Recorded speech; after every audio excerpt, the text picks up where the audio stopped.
Bien, je déclare la séance ouverte. Je salue les membres du Conseil, les représentants des services, le public et la presse. Je vais procéder à l'appel des membres.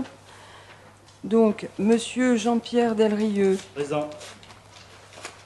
Madame Karine Cornaille. Présent.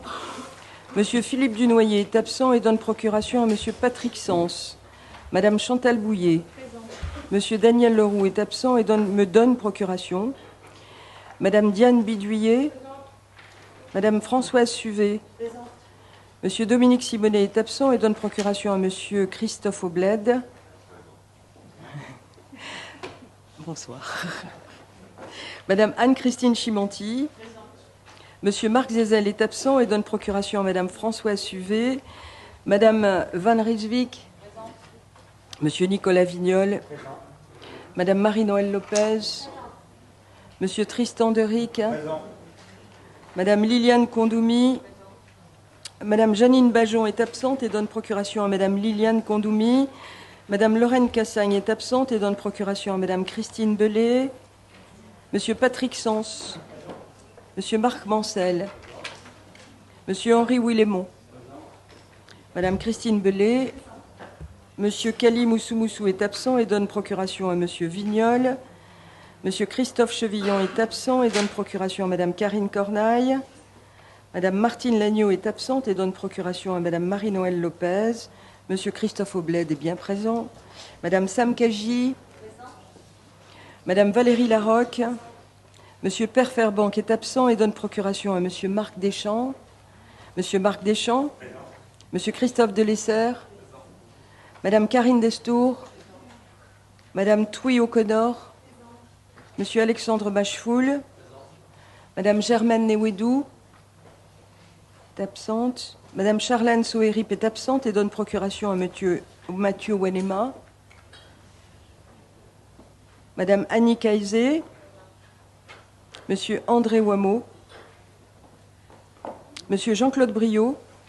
Monsieur André Wameau est absent et donne procuration à Monsieur Willemont. Monsieur Jean-Claude Briot. Il est présent, je l'ai vu. Madame Isabelle Lafleur. Madame Francine Bénet est absente et donne procuration à Madame Barbier-Panteny. Monsieur Jonas Taoufi-Fénois est absent. Monsieur Gilles Oukoué est absent. Monsieur Gaëliano est absent et donne procuration à Madame Corfanti. Madame Marie-Josée Barbier-Panteny. Monsieur Charles-Éric. Monsieur Philippe Blaise est absent et donne procuration à Monsieur Charles-Éric. Madame Félicia Ballanger. Madame Isabelle Chamorro. Madame Sonia Baquès est absente. Madame Dominique Corfanti. Et Madame Marie-Hélène Tavannes est absente et donne procuration à Madame Karine Destour. Alors, le quorum est atteint. Notre séance peut se tenir. Je propose la désignation de Madame Diane Biduyer. Enregistrée. Je propose la désignation de Madame Diane Biduyer comme secrétaire de séance. Alors, le 14 juillet dernier, Nice, ville amie de Nouméa, grâce à un protocole d'amitié signé en août 1985 entre le maire Roger Larocque et Jacques Médecin, maire de Nice, était victime d'un attentat terroriste odieux faisant 84 morts et des dizaines de blessés. La France était une nouvelle fois la cible d'un fanatisme religieux qui a endeuillé les Français de l'Hexagone et ceux de l'Outre-mer. Nos pensées vont aux familles des victimes innocentes et ce soir je souhaite que le conseil municipal et le public présent leur rendent une nouvelle fois hommage. Le 6 juillet, disparaissait un combattant. Il n'en reste plus beaucoup. Du bataillon du Pacifique, Roger Ludo, médaillé de la Croix de guerre et de la Résistance. Un homme au parcours hors du commun. Né le 23 décembre 1920 à Nouméa, il a œuvré toute sa vie pour faire vivre la mémoire patriotique et notamment au travers d'un livre, Les carnets de route d'un combattant du bataillon du Pacifique. Comme beaucoup de Calédoniens, il avait répondu à l'appel du général de Gaulle en 1940 pour sauver la France. Passionné des États-Unis, il a participé de nombreuses fois avec le Jeep Army Club aux commémorations de la victoire de 1945. Le 23 juillet, Gilbert Tong nous invitait à son dernier gala, au 5e kilomètre. À 84 ans, le chef d'orchestre tirait sa révérence sous nos applaudissements. Il laissera à la ville de Nouméa une empreinte indélébile, celle de l'entrepreneuriat, d'une certaine idée de la fête aussi, du dynamisme, de son dévouement pour développer le tourisme de croisière et sa joie de vivre. Alors, en hommage aux victimes de l'attentat de Nice, ainsi qu'à 2 Calédoniens qui ont marqué Nouméa et la Nouvelle-Calédonie, Gilbert Tong et Roger Ludo, je vous propose 1 minute de silence.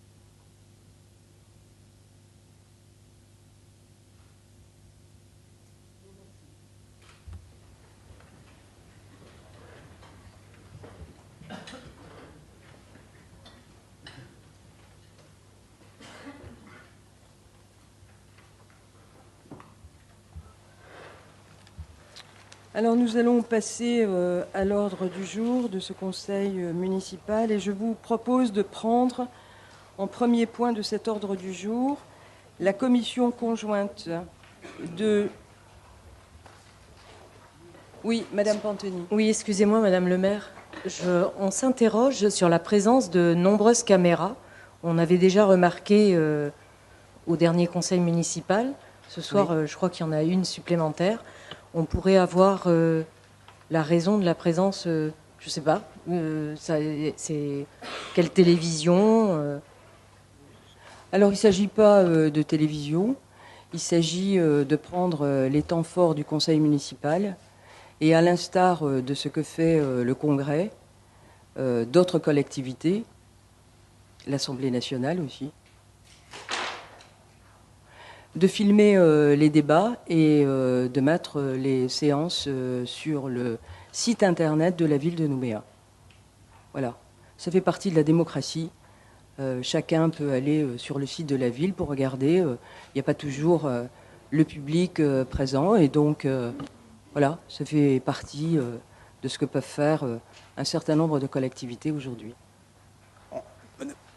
On n'y est pas du tout opposé, c'est simplement effectivement qu'on était un certain nombre, mais comme on n'avait pas eu d'informations officielles sur effectivement ce dispositif, on souhaitait avoir la précision officiellement, c'est tout, mais on n'est pas du tout opposé, on est pour la démocratie, bien entendu.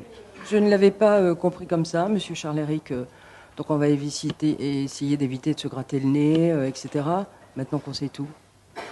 Voilà, allez, les débats, et en tout cas l'ordre du jour peut commencer. Nous allons prendre la note explicative de synthèse 2016-111 relative à un marché sur appel d'offres ouvert pour la construction de la cantine salle de repos à l'école maternelle Marguerite Lefrançois. Et je vais passer la parole à Madame Thuy O'Connor pour rapporter. Merci. Merci Madame la députée maire. Madame Bénet constate le terme d'une longue opération commencée par la mandature précédente et s'en réjouit. Elle demande s'il restera des préfabriqués à l'école Les Roses de Rivière-Salée et la durée des travaux. Monsieur Delrieux répond qu'il n'y a plus de préfabriqués à l'école Les Roses. Il en reste uniquement à l'école des Hibiscus, mais il n'est pour l'instant pas prévu de construction en dur car la ville a constaté une baisse des effectifs en continu chaque année dans cette école. Pour ce qui concerne la cantine de l'école Marguerite Lefrançois, les travaux dureront 6 mois et seront terminés pour la prochaine rentrée scolaire. Il ajoute que le logement du directeur de l'école maternelle, Marguerite Lefrançois, sera réaménagé pour accueillir une partie de la cantine, salle de repos. La députée maire confirme que le choix d'utiliser la maison du directeur a été motivé par son coût. Monsieur Éric demande quel est le devenir de ces Algeco. Monsieur Delrieux indique que l'Algeco de l'école Les Roses sera installé à Montravel pour des animations avec les enfants, tandis que le sort de celui de l'école Marguerite Lefrançois n'est pas encore fixé. La députée maire explique que le but est de réutiliser ces préfabriqués pour certaines associations afin de valoriser l'investissement engagé à l'époque par la ville. Sur les articles 1 à 5 du projet de délibération, pas d'observation ni d'opposition. Avis favorable de la commission à l'unanimité. Je vous remercie, Madame O'Connor. Dans la discussion générale, y a-t-il des observations? Madame Pantoni. Oui, merci, Madame le maire. Juste une inquiétude. L'appel d'offres a-t-il été lancé pour la construction de la cantine et de la salle de repos, si on veut tenir les délais pour la rentrée de février 2017? Est-ce que Monsieur Esposito, non, n'est pas là? Monsieur Jusiac, Monsieur Brudy, vous pouvez répondre, s'il vous plaît? Effectivement, l'appel d'offres est en cours. Il n'y a pas de problème de délai dans la mesure où il y a des préfabriqués. Si jamais on passe pas la date de la rentrée scolaire, on sait qu'on est un peu juste dans les délais, mais il n'y aura pas de souci, quoi. Connaissant les délais des appels d'offres, ça me paraît serré, quoi, pour une rentrée en février. Oui, mais l'école a déjà une cantine aujourd'hui, donc... Oui, tout à fait, en préfabriqué. Donc si jamais, je comprends votre inquiétude, Madame Pantoni, mais si jamais il y avait des délais supplémentaires, les enfants ne seront pas privés de cantine, puisque les Algeco sont déjà là et qu'elle peut fonctionner un mois supplémentaire, si tant est qu'on soit hors délai.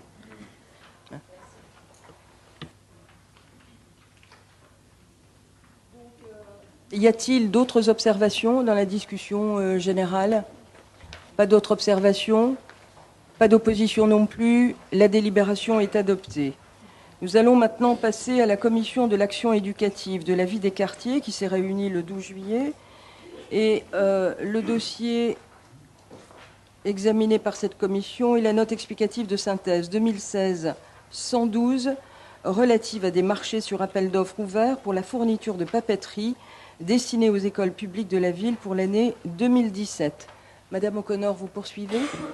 Sur les articles 1 à 5 du projet de délibération, pas d'observation ni d'opposition. Avis favorable de la commission à l'unanimité. Je vous remercie. Dans la discussion générale, y a-t-il un conseiller qui souhaite intervenir? Pas d'intervention. Pas d'opposition non plus. La délibération est adoptée. Nous prenons maintenant la note explicative numéro 2016-113 qui est relative à l'attribution de subventions à divers groupements et associations à caractère scolaire pour l'année 2016. C'est encore à vous, Madame O'Connor. Madame Bénet souhaite connaître le montant par enfant proposé pour le calcul, sur une base forfaitaire par enfant, de la subvention accordée à l'Institut médico-éducatif de l'APEI, Faubourg Blanchot. Le directeur des services à la population lui répond qu'il s'agit d'un montant de 5 400 francs par enfant, soit un total de 459 000 francs pour 85 enfants. Sur les articles 1 à 4 du projet de délibération, pas d'observation ni d'opposition. Avis favorable de la commission à l'unanimité. Merci. Dans la discussion générale, quelqu'un souhaite intervenir? Il n'y a pas d'observation, pas d'opposition non plus. La délibération est adoptée. Je vous propose maintenant de prendre la commission conjointe de l'action éducative, de la vie des quartiers, de la cohésion sociale, de la solidarité et du handicap, et la note numéro 2016-114 qui est relative à la modification de la délibération du Conseil municipal 2016-349 du 23 mars 2016 et avenant numéro 1 à la convention cadre fixant les modalités de partenariat avec les associations organisatrices de l'accompagnement éducatif périscolaire. Et je vais passer la parole à Monsieur Alexandre Machefoul. Je vous remercie. Merci. Madame Bénet demande si ce changement nominatif s'accompagne d'un changement de bureau de l'association et qui en assure la présidence actuellement. Il lui est répondu qu'il s'agit bien d'un changement de nom puisque l'association a été dissoute, que la présidence de la nouvelle association a été confiée à la fille de l'ancienne présidente, Madame Kiki, qui s'est retirée du bureau pour raison de santé. Il lui est précisé que le nom exact de la présidente lui sera communiqué avant la séance publique. Sur les articles 1 à 4 du projet de délibération, pas d'observation ni d'opposition. Merci, Monsieur Machefoul. Alors, suite à la demande de Madame Bénet, il lui a été précisé par mail le 20 juillet que la présidente de l'association des résidents de Riverstar se nomme Madame Kiki Josette. L'information lui a été communiquée. Dans la discussion générale, y a-t-il des observations? Pas d'observation, personne ne souhaite intervenir. Pas d'opposition non plus, la délibération est adoptée. Nous prenons maintenant la 2016-115, qui est relative à des subventions complémentaires à des associations pour l'organisation de centres de vacances et de loisirs 2016 et avenant numéro 1 à la convention cadre correspondante. Monsieur Machefoul, vous poursuivez, s'il vous plaît. Sur les articles 1 à 4 du projet de délibération, pas d'observation ni d'opposition. Merci. Dans la discussion générale, y a-t-il des observations? Il n'y a pas d'observation, il n'y a pas d'opposition non plus. La délibération est adoptée.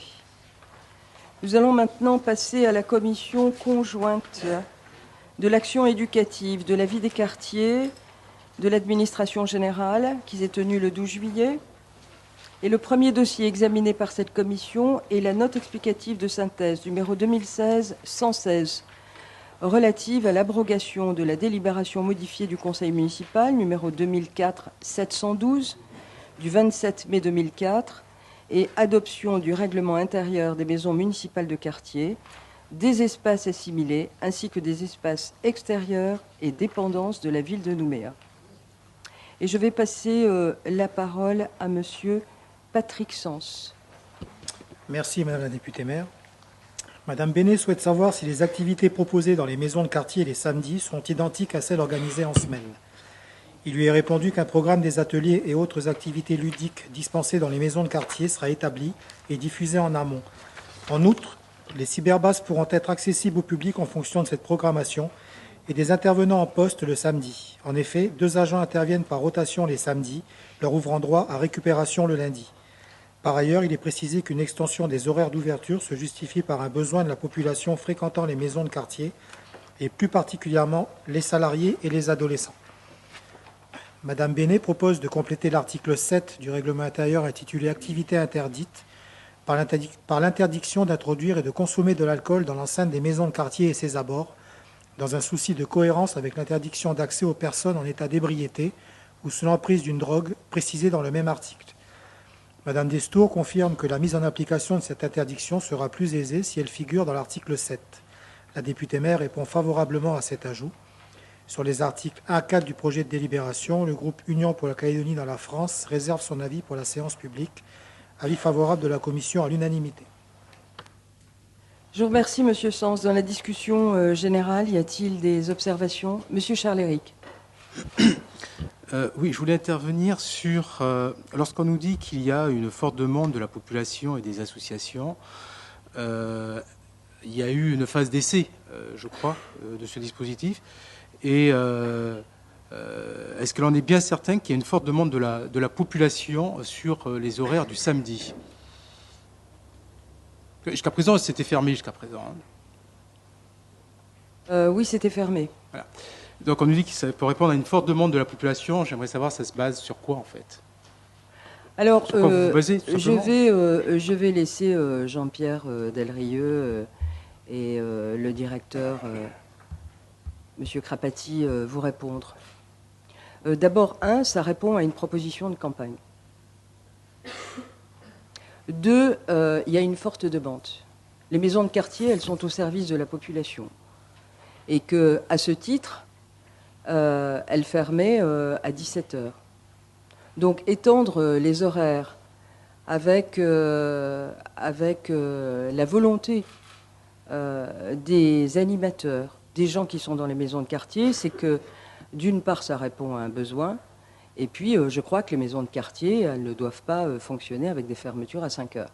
Parce qu'au-delà de 5 heures, il y a des gens qui rentrent chez eux, dans les quartiers, et qui peuvent éventuellement aller dans les maisons de quartier. Et le samedi, il peut y avoir un certain nombre d'animations qui sont destinées bien évidemment aux gens du quartier, et que je crois que le rôle essentiel de la collectivité, c'est de pouvoir répondre dans les quartiers aux demandes qui sont faites par les administrés. Et enfin, d'autre part, il y a eu ces extensions d'horaires qui ont fait l'objet de tests et qui se sont avérés extrêmement à la fois valorisants pour les maisons de quartier, mais aussi qui correspondaient à une vraie demande. Mais qui souhaite répondre? Monsieur Delrieux, Monsieur Monsieur Crapati. Alors, Monsieur Delrieux. Oui, je vais juste compléter. Ce qu'il faut savoir aussi, c'est qu'il y a énormément d'associations qui utilisent les maisons de quartier pour des réunions, etc. Ça se fait après 17h ou ça peut se faire le samedi. Donc c'est vrai qu'il y a eu des demandes d'associations. Ils organisent aussi des activités et nous, en parallèle, nous pouvons aussi organiser des activités. Donc c'est un complément en fait de demandes que l'on a ouvert. Monsieur Crapati.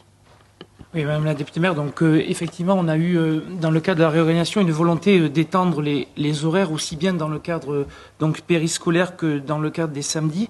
On a expérimenté cette expérience depuis donc à peu près février 2016, et effectivement, on se rend compte que les personnes qui travaillent la journée ont le loisir, donc le soir, de pouvoir effectuer différentes activités, et différentes personnes qui donc peuvent s'adonner aux activités également donc le week-end. C'est pour ça qu'on a mis en place un système donc sur les 9 maisons municipales de quartier.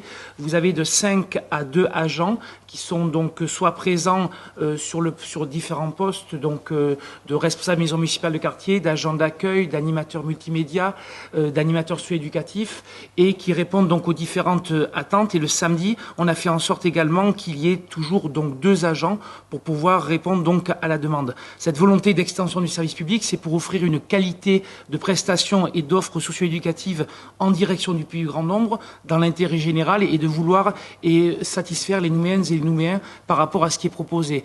Et je pense que cette extension, elle permet également donc à beaucoup de personnes de pouvoir pratiquer des activités lorsqu'elles ne travaillent pas, et c'est une expérience qui est fort intéressante. On l'évaluera donc sur l'année 2016, et ensuite on reviendra vers vous donc pour vous donner des statistiques chiffrées précises. Monsieur Charles-Éric. Les maisons de quartier, j'en ai une en tête en particulier, la maison de quartier de Magenta, ont du mal à faire face effectivement à l'insécurité. Sur la maison de quartier de Magenta, il y a effectivement les assistantes sociales qui ont eu à se plaindre et qui avaient d'ailleurs fait remonter au service de la mairie la situation. Et en l'absence de réponse, il s'est produit une deuxième fois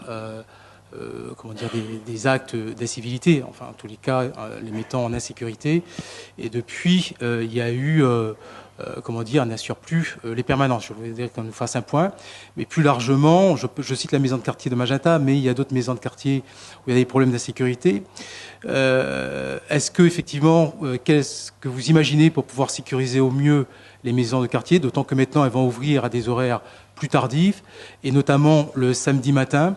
Qu'est-ce que vous envisagez pour sécuriser au mieux les maisons de quartier qui, ces derniers temps, font l'objet effectivement d'actions, de personnes, enfin d'actes quand je dis de violence, en tous les cas, de comportements déviants? Bien, Monsieur Crapati va vous répondre. D'abord, il y a 2 choses que vous dites.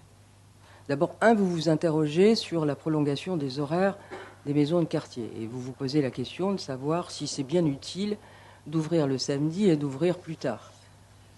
Ça, c'est une première question. Et ensuite, vous ripez sur l'insécurité. Alors, la sécurité, l'insécurité, on ne va pas faire le débat ici ce soir. Mais il y a une recrudescence, et tout le monde le sait. Les policiers municipaux sont suffisamment actifs sur le terrain, ils pourraient en parler bien mieux que moi. Donc, soit j'ai un petit peu de mal à... Excusez-moi, Monsieur Charles, j'ai un petit peu de mal à comprendre votre question. Soit on est pour la prolongation des horaires des maisons de quartier, qu'elles soient ouvertes le samedi matin, de façon à répondre au maximum à la demande du quartier, de pouvoir faire le plus d'animations possible. Et dans ces animations, qu'elles soient le soir ou qu'elles soient le samedi, c'est pour intégrer les horaires étendus, pour intégrer le plus de gens possible, le plus de jeunes possible, pour essayer qu'ils ne soient pas ailleurs et à faire des bêtises. Donc j'ai un petit peu de mal à vous comprendre.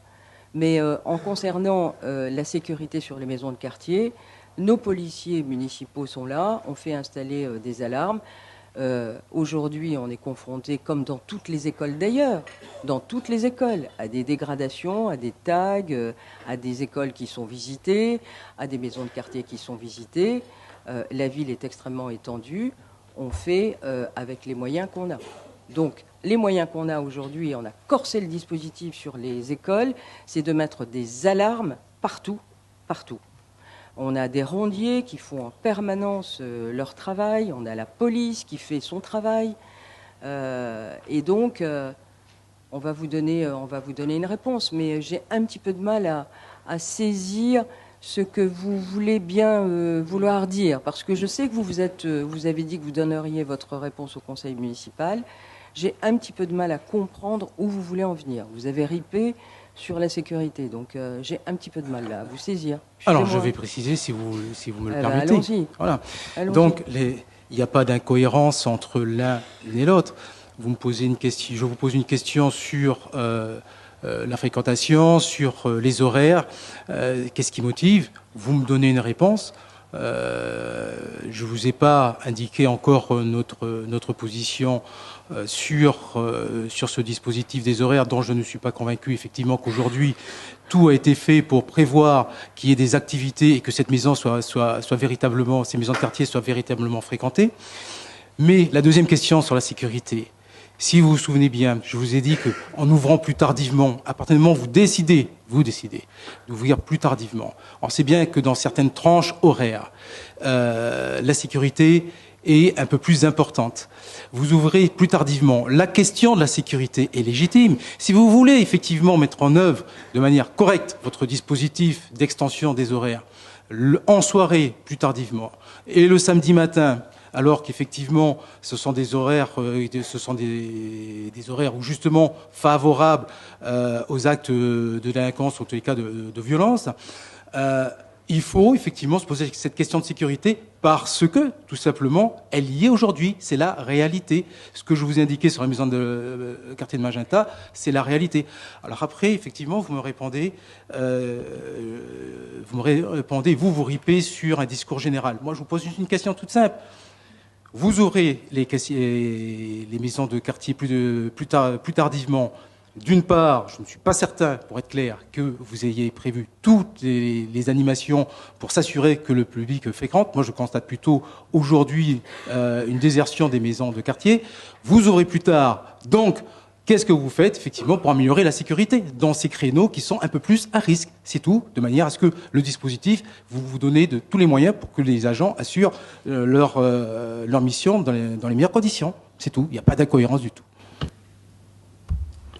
Alors on n'est pas resté en croisant les bras ici. Hein. On est bien conscient et donc il y aura effectivement la police municipale, mais il y a une question que vous devez vous poser. Elle est essentielle, celle-là. Peut-être que vous n'y avez pas réfléchi. C'est souvent que lorsque les maisons de quartier sont fermées, qu'elles sont dégradées. Alors laissons-les ouvertes un peu plus longtemps. Quelqu'un d'autre souhaite intervenir? Pas d'autres observations?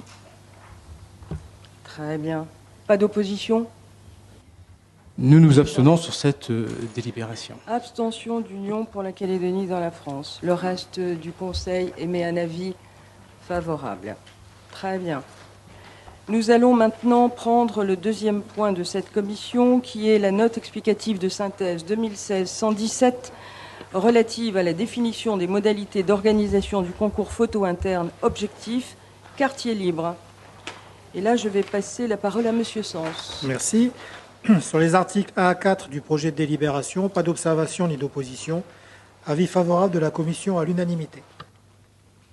Merci, Monsieur Sens. Dans la discussion générale sur ce concours de photos.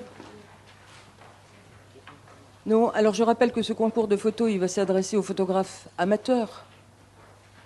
Le personnel mairie, tous ceux qui sont passionnés de photos, se sont déjà inscrits ou vont s'inscrire et que ces photos, eh bien, elles seront sur les grilles autour de la mairie de Nouméa de façon à valoriser le travail des agents. Bien, cette délibération est donc adoptée. Pas d'opposition. Alors, je vous propose de prendre maintenant la commission prévention et sécurité. et la note explicative de synthèse 2016-118 qui est relative au versement d'une subvention à l'association La Maison de la Mélanésie, Paul de Decker, pour l'organisation du colloque La prévention de la délinquance en Nouvelle-Calédonie, réalité et perspectives des 23 et 24 juin 2016. Et je vais passer la parole à Madame Destour. Merci. Merci. Sur les articles 1 à 3 du projet de délibération, pas d'observation ni d'opposition. Avis favorable de la commission à l'unanimité. Merci Madame Destour. Dans la discussion générale, y a-t-il des observations? Pas d'observation, pas d'opposition non plus. La délibération est adoptée. Nous prenons la 2016-119 relative à la participation du gouvernement de la Nouvelle-Calédonie à la coordination des actions du contrat local de sécurité de la ville de Nouméa pour l'année 2016 et signature de la convention fixant les modalités d'attribution. Madame Destour, vous pouvez poursuivre. Si. Monsieur Eric rappelle que le nouvel exécutif avait indiqué qu'une cellule plus opérationnelle prendrait la place du Conseil local de sécurité et de prévention de la délinquance pour une meilleure réactivité. Il demande si cette réflexion suit son cours. La députée maire lui confirme qu'une première réunion du comité restreint du CLSPD s'est d'ores et déjà tenue et qu'une deuxième est programmée. Ce comité regroupe le haut-commissaire, les polices municipales et nationales ainsi que le procureur. Elle ajoute que le haut-commissaire a été à l'écoute des problématiques remontées en réunion et que les débats, notamment sur l'alcool, ont été ouverts. Il est précisé à M. Eric que d'autres réunions ont suivi entre techniciens afin d'aborder la problématique de l'alcool. En effet, 80% des délits commis sur la commune de Nouméa sont réalisés sous les effets de l'alcool et du cannabis, d'après les différents procureurs qui se sont succédés au CLSPD, ce qui impose d'en faire un des axes majeurs de la lutte contre la délinquance. Sur les articles 1 à 3 du projet de délibération, pas d'observation ni d'opposition, avis favorable de la commission à l'unanimité. Merci Madame Destour. Dans la discussion générale, quelqu'un souhaite intervenir? Pas d'intervention, pas d'observation particulière, pas d'opposition non plus. La délibération est adoptée. Et nous allons maintenant prendre la commission de l'administration générale. Et le premier point concerne la note explicative de synthèse 2016-120 qui est relative à un marché de clientèle pour l'impression du bulletin municipal et de son supplément. Et je vais passer la parole à Monsieur Patrick Sens. Merci Madame la députée maire. Sur les articles 1 à 5 du projet de délibération, pas d'observation ni d'opposition, avis favorable de la commission à l'unanimité. Sens, dans la discussion générale. Oui, Madame Pantoni. Oui, merci Madame le maire. Est-ce qu'on pourrait savoir à combien d'exemplaires est tiré le Nouméa Mag ?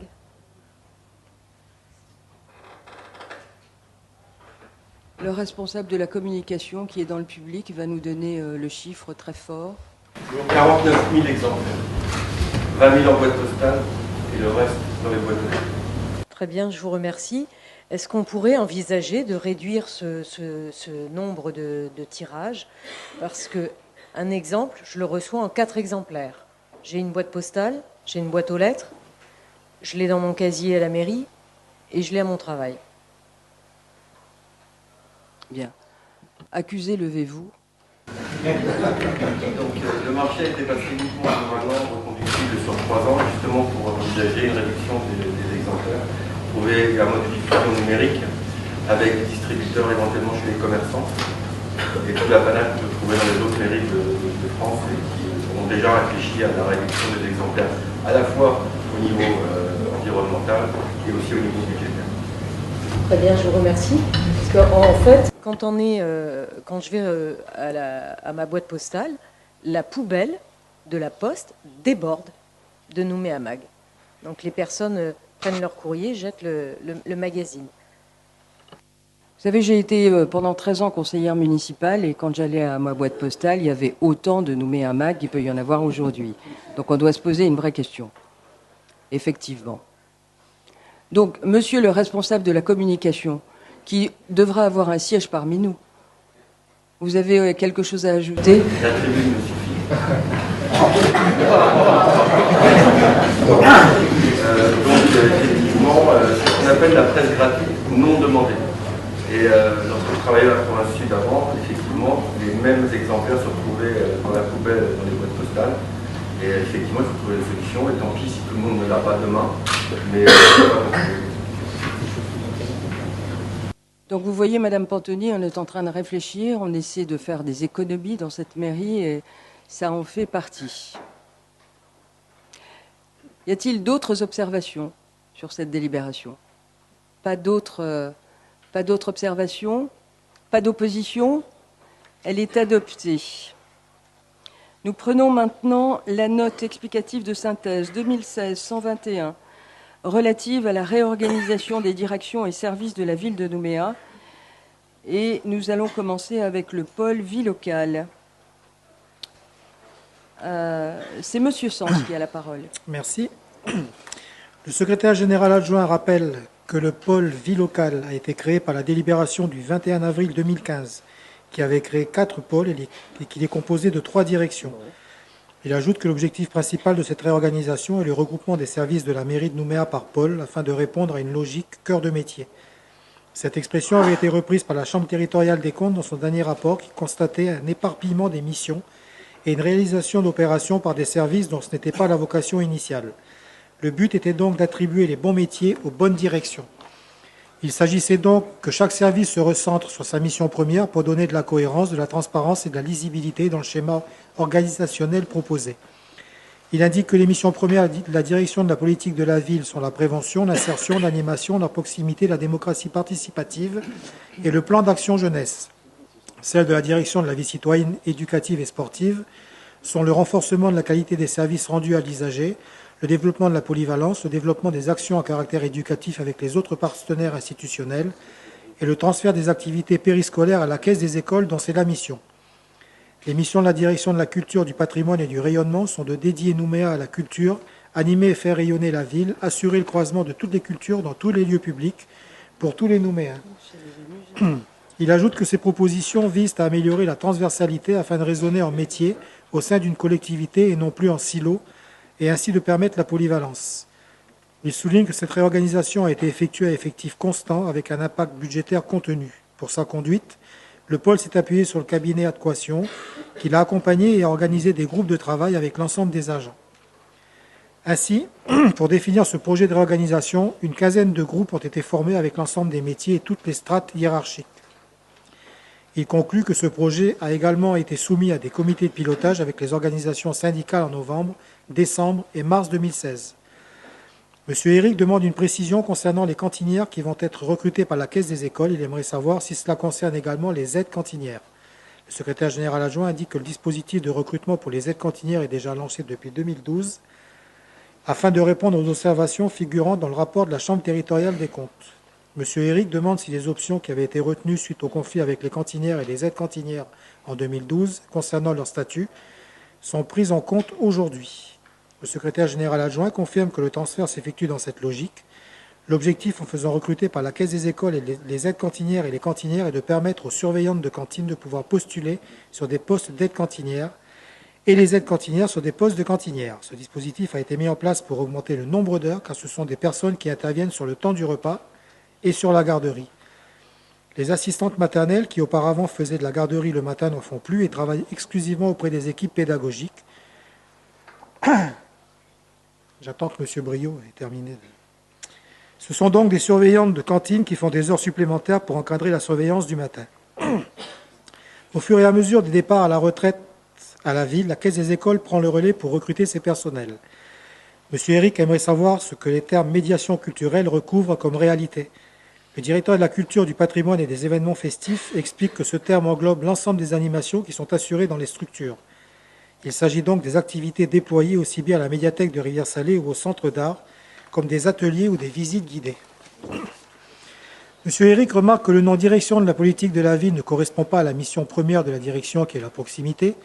Il demande également la cohérence du regroupement du service des sports avec le service de la vie citoyenne dans la direction de la vie citoyenne éducative et sportive.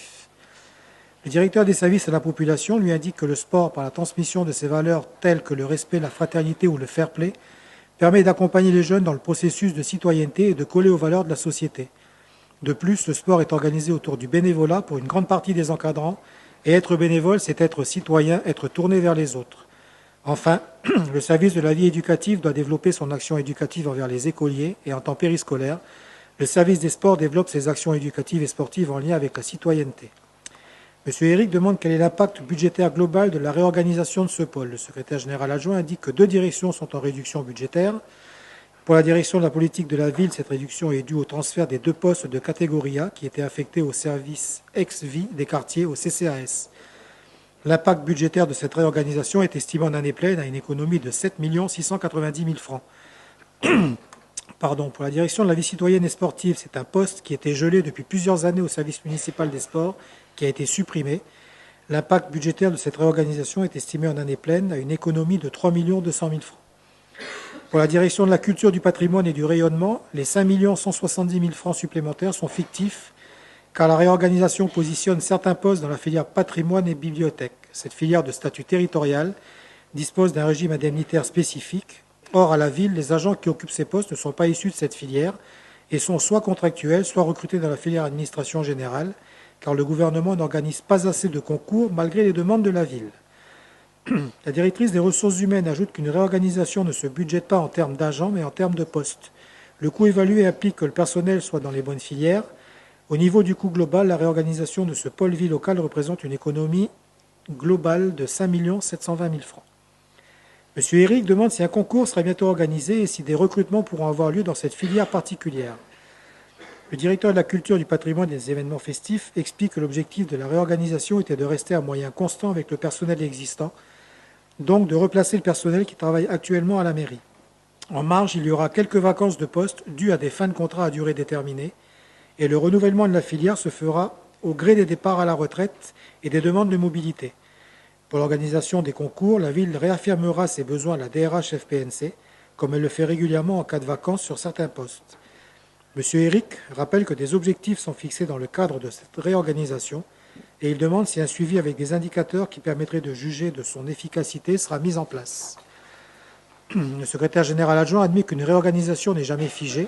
L'objectif à l'issue de la première année est de faire un bilan sur la mise en place de la réorganisation et de procéder à des réajustements en cas de besoin. La députée maire informe les membres de la commission d'une rectification d'erreurs matérielles dans l'effectif global de la direction de la culture, du patrimoine et du rayonnement, qui passe de 72 à 74 postes dans la note explicative de synthèse, ainsi que le projet de délibération. Sur les articles 1 à 9 du projet de délibération, le groupe Union pour la Calédonie dans la France réserve son avis pour la séance publique. Avis favorable de la commission à l'unanimité.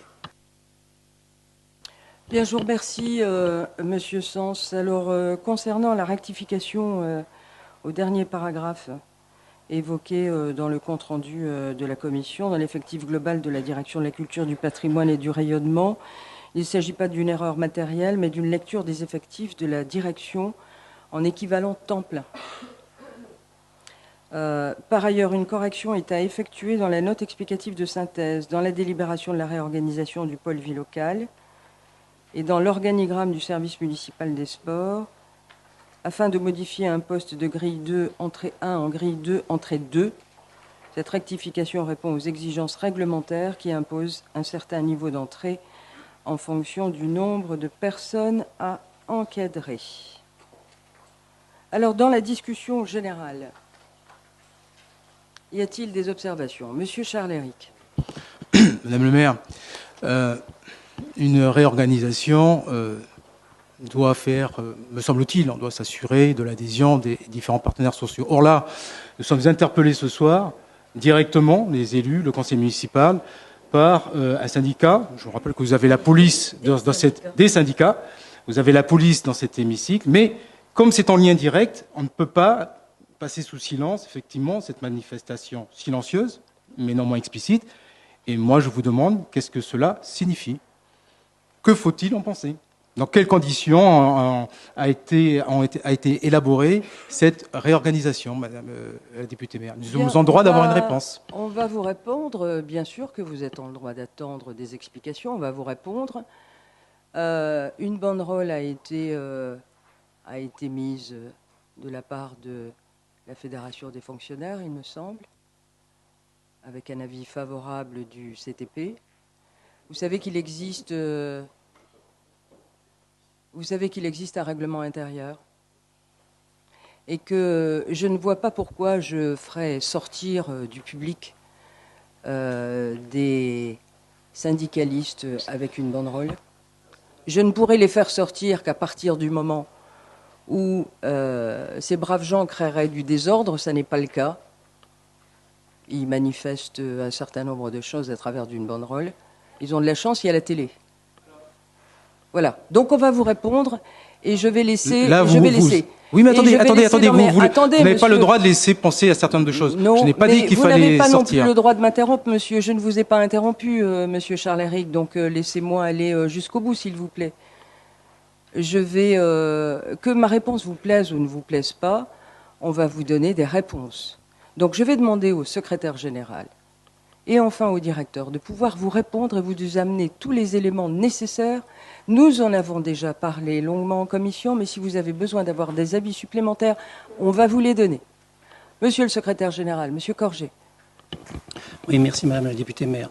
Donc s'agissant de l'intervention des organisations syndicales dans le processus de réorganisation, donc comme je l'ai indiqué au CTP et en commission, donc les principes de la réorganisation ont été arrêtés. Pour le pôle vie locale, nous avons été assistés par un cabinet qui s'appelle le cabinet Adéquation. Chacun des directeurs a eu la mission de conduire la réorganisation. Chacun des directeurs a associé très très largement l'ensemble des personnels des directions qu'ils avaient sous leurs compétences. Donc pour M. Krapati, tous les services politiques de la ville, pour M. Bouffnech, tous les services de la direction vie citoyenne, éducative et sportive, et pour M. Raffard, tous les services de la direction de la culture, du patrimoine et du rayonnement. C'est environ 19 groupes de travail qui se sont réunis, associant l'ensemble de la strate hiérarchique, et tous les agents, toutes tendances confondues, ont pu assister à ces groupes de travail, justement, pour comprendre, pour développer la réorganisation et pour faire part de leurs sentiments. Donc ça, c'est vraiment un point très très important qui nous avait été demandé par l'exécutif, d'associer l'ensemble des agents pour construire cette réorganisation. Par ailleurs, comme on s'y était engagé également, les organisations syndicales, à 3 reprises, en tout cas pour le pôle vie locale, ont été invitées à des comités de pilotage pour faire le point de l'avancement de la réorganisation et possibilité pour eux de faire remonter l'ensemble de leurs observations. Par ailleurs, le CTP s'est réuni, conformément à la réglementation, pour présenter l'ensemble de la réorganisation, que ce soit le pôle vie locale ou le pôle aménagement. Monsieur Krapati. Concernant la direction de la politique de la ville, effectivement, donc 96 heures de consultation ont été effectuées avec les 85 agents de la direction de la politique de la ville. Cela s'est traduit par des ateliers donc de réflexion sur les cœurs de métier, sur les process métiers, sur la finalité des métiers. On a réfléchi effectivement dans les différentes thématiques de la direction politique de la ville comment effectivement travailler d'une façon plus efficiente et travailler de façon un petit peu plus efficace. Et donc dans ce cadre-là, eh bien, il y a eu donc une adhésion puisque finalement, au-delà de ces ateliers-là, il y a eu des comptes rendus qui ont été produits et il y a eu même des ateliers qui ont été faits sur le plan d'action jeunesse. Donc finalement, il y a eu une vraie volonté de consulter l'ensemble des agents pour les faire réfléchir sur leur métier et échanger sur les pratiques professionnelles. Tout ça a été bien entendu accompagné d'un cabinet, comme le rappelait le secrétaire général adjoint, le cabinet Adéquation, qui est un cabinet professionnel et qui dans ce cadre-là, nous a amené donc à proposer un nouvel organigramme avec des avis de vacances de poste qui seront donc lancés et une volonté complètement transparente par rapport à ces avis de vacances de poste. Bien, dans la discussion générale, monsieur Charles-Éric. Alors, puisque je ne suis pas allé au bout, je reviens quand même sur le fait qu'on n'a jamais demandé, j'ai jamais demandé est-ce qu'effectivement on fasse sortir les représentants de ces organisations syndicales. Jamais. C'est simplement qu'à partir du moment où vous acceptez que la banderole soit déployée, il est normal qu'on la lise, il est normal qu'on s'interroge, tout simplement. Alors, pour revenir sur le fond, j'entends tout ce que vous me dites là, mais moi je constate une seule chose, c'est que manifestement, il n'y a pas l'adhésion des syndicats et des partenaires sociaux au sein de la mairie sur cette réorganisation. Et donc, lorsque l'on mène une réorganisation, On peut toujours prendre toutes les réformes parce qu'on les estime les meilleures du monde, mais on doit s'assurer quand même un minimum de l'adhésion des partenaires sociaux. Or, ce n'est pas ce que je constate là aujourd'hui. Voilà. Et d'autant que ça vient s'ajouter également, et là je viens plus particulièrement sur le fond de cette réorganisation, qui concerne également la proximité, la vie de notre population au quotidien. Moi, ce que je constate, c'est que cette réorganisation, c'est plus, effectivement, encore une fois, une forme de coquille vide avec des termes, mais qui sont vides de sens. Parce qu'en réalité, aujourd'hui, si on ne prend que la proximité, le constat en 2 ans et demi, et je ne pense pas que c'est cette réorganisation qui va changer, effectivement, le constat. Ce constat-là, la réalité, c'est que pas grand-chose n'a été fait sur la proximité. Il n'y a pas grand-chose...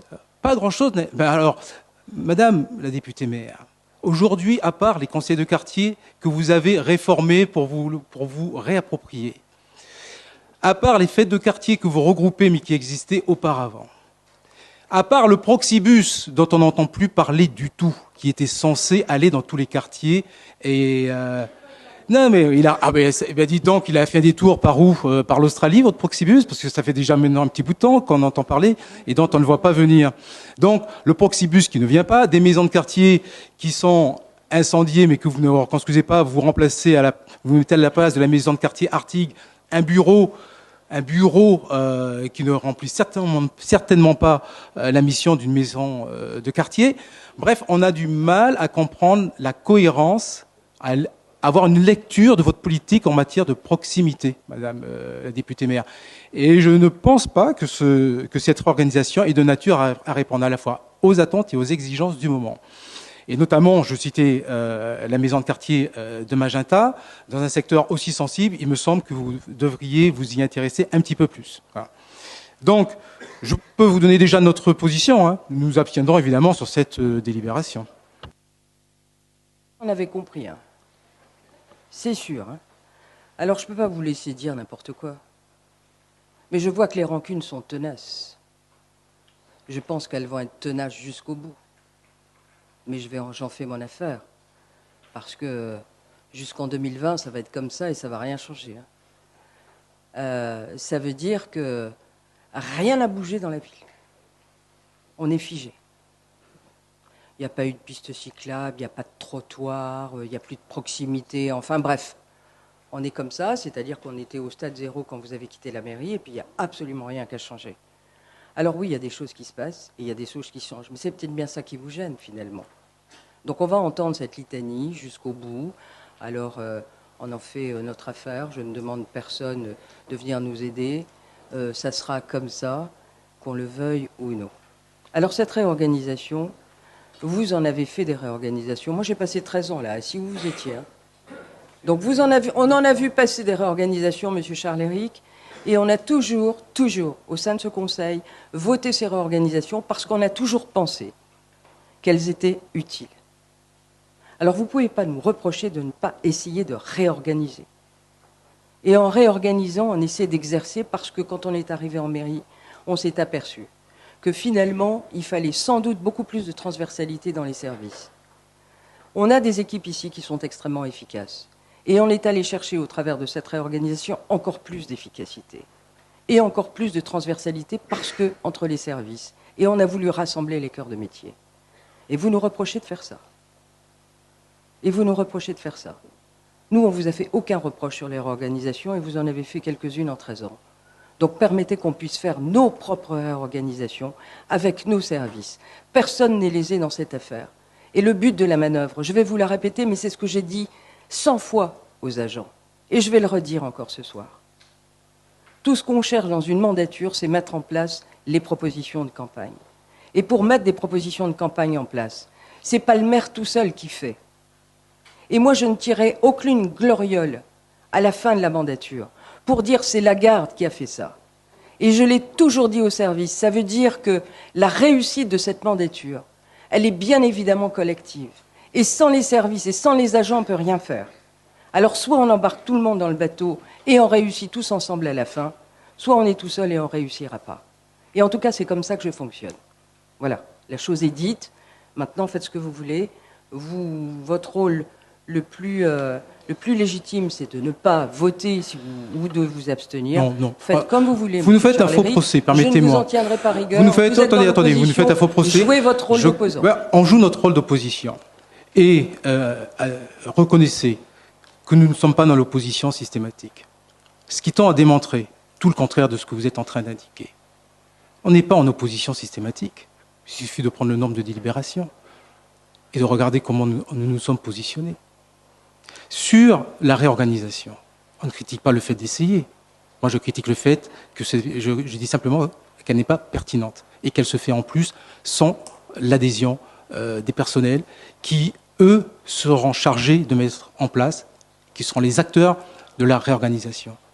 Et que dans ces conditions, votre réorganisation, elle me semble un peu vouée à l'échec. C'est tout. Après, vous pouvez me faire tous les procès d'intention. Vous dérobez de pirouette en pirouette à chaque conseil municipal en disant « mais oui, mais ça sera comme ça jusqu'au bout ». Mais ça ne changera rien au fait, et ça ne retire rien à ce que je viens de dire. Très bien. Quelqu'un d'autre souhaite intervenir sur ce sujet? Pas d'autres observations? Alors, en dehors de l'ECF, qui vote contre ou s'abstient? L'UCF s'abstient. Pas dans une opposition systématique, on vous laisse une chance. L'UCF s'abstient. Le reste du Conseil émet un avis favorable. La délibération est donc adoptée. Nous allons maintenant prendre la note explicative de synthèse 2016-122 qui est relative à la réorganisation des directions et services de la ville de Nouméa et ça concerne cette fois-ci le pôle aménagement. Monsieur Sens. Merci. Concernant le dispositif Allomairie, M. Eric souhaite savoir si, suite à son redéploiement au sein de la division exploitation services urbains, une réflexion a été menée sur les axes d'évolution de ce service. Le secrétaire général adjoint des GST indique que l'objectif de cette réorganisation était de pérenniser et de déployer ce dispositif après une phase pilote réussie. Ce service assurant cependant au cours de cette phase de mise en place et de test à la fois une mission technique et d'accueil téléphonique, il manquait parfois de cohérence avec son affectation première au sein du pôle administratif. Ainsi, pour la suite, l'accueil téléphonique continuera à être assuré au service coordination, administration, finance, et l'équipe technique qui lui était dédiée viendra s'intégrer dans le dispositif opérationnel d'intervention sur voirie. M. Eric s'interroge sur la finalité de la division performance des services délégués et rappelle que la présente mandature souhaitait s'appuyer davantage sur ses ressources internes et moins recourir à une maîtrise d'ouvrage externalisé. La députée maire indique que la mission principale de cette division est d'assurer le contrôle et le suivi des marchés importants de la ville, ainsi que des contrats de délégation de services publics, dont l'objectif étant de fournir un service efficace aux Nouméens. Il n'est donc pas question dans ce service de maîtrise d'ouvrage délégué.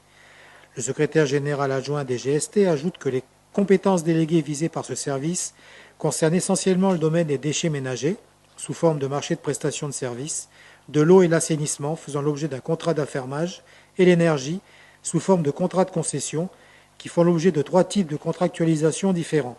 Il était judicieux de regrouper ces missions sous une même tutelle, afin d'homogénéiser les méthodes de travail et de gagner en efficacité. Toutefois, la députée maire précise que le concours à une maîtrise d'ouvrage déléguée s'impose dans le cadre de la réalisation de grands projets de la ville, tels que la réhabilitation des quais ferries ou la réalisation du centre aquatique de Magenta, et ce, afin de respecter les délais des travaux et permettre aux services de la ville de se consacrer à d'autres projets. Par ailleurs, dans le cadre du nouveau contrat d'agglomération en cours de préparation, l'État prend en charge une partie de cette maîtrise d'ouvrage déléguée. Sur les articles 1 à 10 du projet de délibération, le groupe Union pour la Calédonie dans la France réserve son avis pour la séance publique. Avis favorable de la Commission à l'unanimité. Je vous remercie, Monsieur Sens. Dans la discussion générale, Monsieur Charles-Éric. Je voudrais revenir sur la maîtrise d'ouvrage délégué. Nous avions eu un échange, mais qui n'a pas été repris dans la rédaction du compte-rendu. Et donc,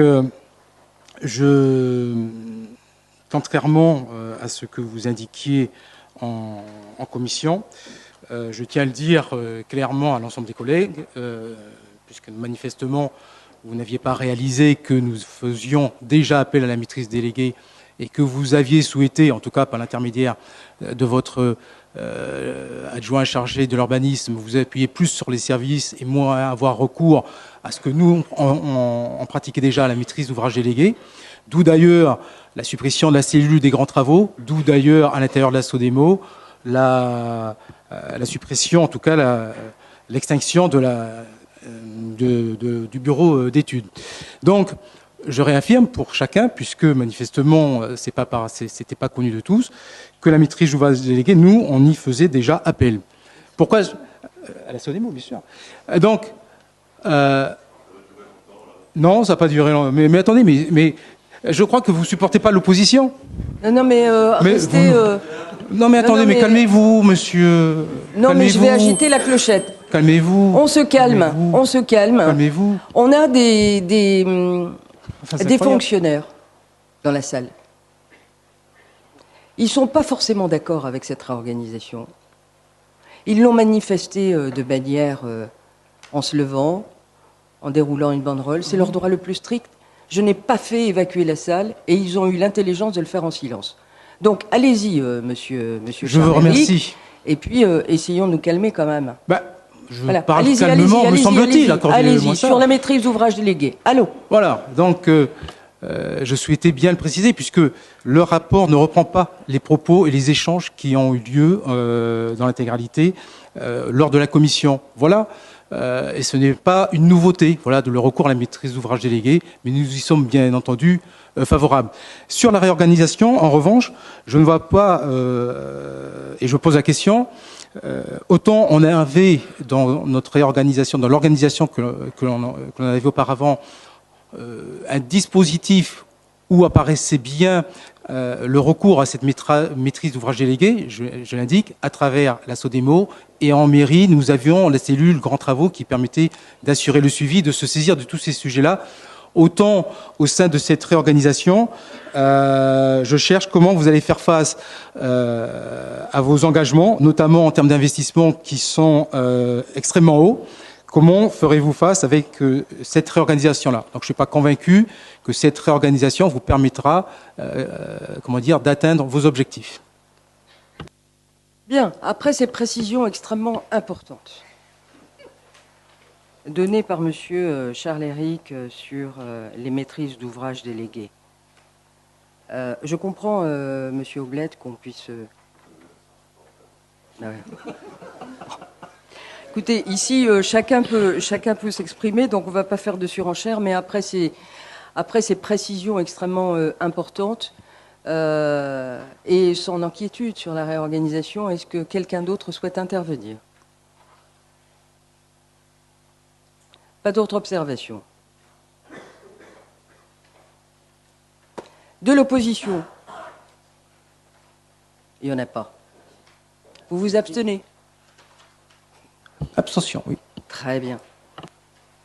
Et le reste du Conseil émet un avis favorable. La délibération est donc adoptée. Alors, nous allons maintenant prendre la Commission de la Jeunesse et des Sports et la note explicative de synthèse 2016-123 relative à l'attribution de subventions à divers groupements et associations à caractère sportif pour l'année 2016. Et je vais passer la parole à monsieur Willemot pour rapporter. Merci Madame la députée maire. Concernant la demande de subvention non retenue de Lara Grandjean, dans le cadre de sa participation aux Jeux Olympiques, Madame Soerip estime que, bien que celle-ci ne réponde pas aux critères d'attribution, la ville pourrait toutefois envisager d'apporter une aide exceptionnelle à cet athlète comme signe d'encouragement pour la jeunesse sportive. La députée maire lui indique qu'elle a reçu plusieurs demandes de la part de Lara Grandjean, mais rappelle que les subventions ne peuvent être accordées qu'à la condition de respecter les critères fixés par la ville. Par ailleurs, elle précise que celle-ci bénéficie dans le cadre des Jeux Olympiques de Rio de la même prise en charge que les athlètes français puisqu'elle fait partie de l'équipe de France. Le directeur des services à la population précise également que l'État ainsi que le Comité national olympique participent aux frais inhérents au déplacement des athlètes. De plus, aucun traitement de faveur n'a été accordé auparavant par la ville envers les athlètes calédoniens. La députée maire ajoute que chaque collectivité soutient financièrement les initiatives sportives selon des critères définis et qu'il lui est possible de solliciter une subvention auprès d'une autre collectivité que la commune. Madame Buduyer confirme que la nageuse a déjà effectué ces démarches. Sur les articles 1 à 3 du projet de délibération, pas d'observation et d'opposition. Avis favorable de la commission à l'unanimité.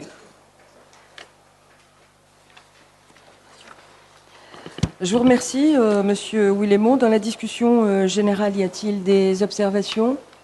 Il n'y a pas d'observation, pas d'opposition non plus. La délibération est donc adoptée. Monsieur Briot va partir et donne pouvoir à Madame Isabelle Lafleur. Bien, donc nous allons poursuivre les travaux et je vous demande de prendre la commission de l'urbanisme, des transports, de l'intercommunalité qui s'est déroulée le mercredi 13 juillet. Et le premier dossier concerne la note explicative de synthèse 2016-124 relative à l'acquisition à titre gratuit d'une parcelle à Normandie appartenant à la province Sud et classement dans le domaine public communal. Madame Valérie Larocque, c'est à vous. Merci, Madame la députée maire. Sur les articles 1 à 5 du projet de délibération, pas d'observation ni d'opposition. Avis favorable de la commission à l'unanimité. Merci, Madame Larocque. Dans la discussion générale, quelqu'un souhaite intervenir? Personne. Il n'y a pas d'opposition non plus. La délibération est adoptée. Nous allons maintenant prendre la 2016-125 qui est relative à un marché sur appel d'offres ouvert pour la réalisation de la liaison routière Artigues-Cherrier. Madame Larocque, vous poursuivez. Sur les articles 1 à 5 du projet de délibération, pas d'observation ni d'opposition. Avis favorable de la commission à l'unanimité. Merci. Dans la discussion générale, des observations? Pas d'observation, pas d'opposition non plus. La délibération est adoptée.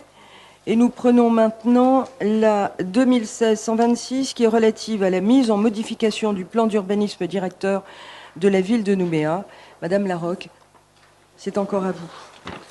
La députée maire rappelle que la demande date de fin 2015 de la part de la province Sud concernant la hauteur du futur projet qui dépassait très largement la hauteur actuelle. La province considérait alors que d'accepter une future hauteur supérieure à la hauteur actuelle ne représenterait qu'une modification mineure du plan d'urbanisme directeur de la ville, contrairement à la mairie de Nouméa qui considérait cette demande comme majeure. Étant donné que le tribunal administratif s'est déclaré incompétent pour statuer sur ce litige, un compromis a été trouvé et le nouveau bâtiment ne dépassera pas la hauteur actuelle. Cet accord a fait l'objet d'un courrier de la province Sud et la mise en modification du PUD a été acceptée sur cette base. La députée maire estime que cette solution est sage et que la situation a évolué dans le bon sens. Monsieur Eric comprend que la ville a trouvé un accord avec la province Sud et que le nouveau projet ne devrait pas dépasser la hauteur actuelle du bâtiment actuel de la Fédération des œuvres laïques. Il demande si le nouveau projet de la FOL est déjà défini. La députée maire lui répond qu'une présentation du programme de la construction envisagée a été faite l'année dernière. Il est notamment prévu la réalisation de 2 salles de spectacle, une grande et une petite. Elle indique que le concours d'architectes vient d'être lancé début juin. 4 équipes d'architectes ont été retenues et vont proposer un projet dans 3 mois qui permettront de choisir le lauréat. Elle indique que la ville de Nouméa fait partie du jury. Madame Lafleur demande si le nouveau projet de la FOL prévoit un parking en hauteur ou en sous-sol. La députée maire lui répond que des places de parking ne pourront pas être réalisées en sous-sol sur le site. Elle rappelle que lors du conseil municipal du 21 décembre 2015, la ville a déjà pris une mesure d'accompagnement de la réalisation du projet par une dérogation qui consiste à offrir des places dans le parking Higginson, signe de son engagement dans le projet reconstruction de la FOL. Le directeur de l'aménagement, de l'espace et du développement urbain précise que la réalisation d'un chemin piéton sécurisé est prévue dans le programme de l'opération pour rejoindre l'avenue de la Victoire Henri Lafleur, où il y a des parkings publics. Le programme de l'opération prévoit environ 50 places de parking sur le site. Pour plus de confort, Mme Lafleur s'interroge sur la possibilité pour la FOL de procéder à un échange de terrain. La députée maire lui répond que ce terrain appartient à la Fédération des œuvres laïques et qu'ils n'ont jamais voulu en échange de terrain. M. Chevillon estime que dommage d'enfermer les gens dans une salle alors que c'est l'un des plus beaux points de vue de la ville. Mme Lafleur indique qu'il aurait peut-être été possible de leur mettre comme condition un changement de terrain lorsqu'ils ont fait la demande de reconstruction. La députée maire admet qu'il aurait effectivement peut-être fallu imposer une relocalisation, mais que cet emplacement historique semble important pour la FOL. Elle admet également que ce terrain aurait pu avoir une autre destination. M. Eric ajoute que que ce site bénéficie d'un point de vue exceptionnel, qui reste un lieu privilégié des visites touristiques. Par ailleurs, les tours opérateurs sollicitent une amélioration du site afin qu'il soit plus accessible et attractif vers les touristes.